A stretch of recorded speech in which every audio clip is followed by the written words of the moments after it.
ಅವ್ರು ಗೊತ್ತಿಲ್ಲ ನಿಮ್ಗೆ ಮಾಡಲಿ ಮಾಡಲಿ ಮಾಡಲಿ. ಏನು ಲೆಗೇತನ ಫೋಟೋ ಇದೆಯಾ? ಎರಡು ಅದೇನೆ.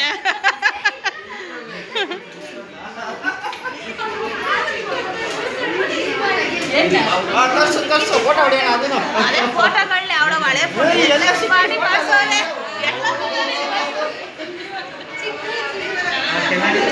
ಚೆನ್ನಾಗಿ ಮಾಡಿಸ್ಕೊಟ್ಟವ್ರೆ. ನೋಡಿ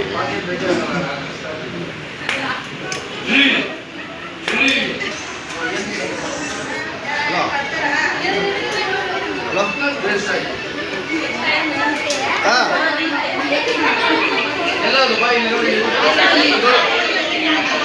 ಯಾರೆಲ್ಲ ಹೊಸೋಡಲ್ಲಿದ್ದಾರೆ ನೋಡಿ. ಸಿಂಗಿಲ್ಲ ಓ ಮೇಲೆ ಒಂದು ಅರ್ಧ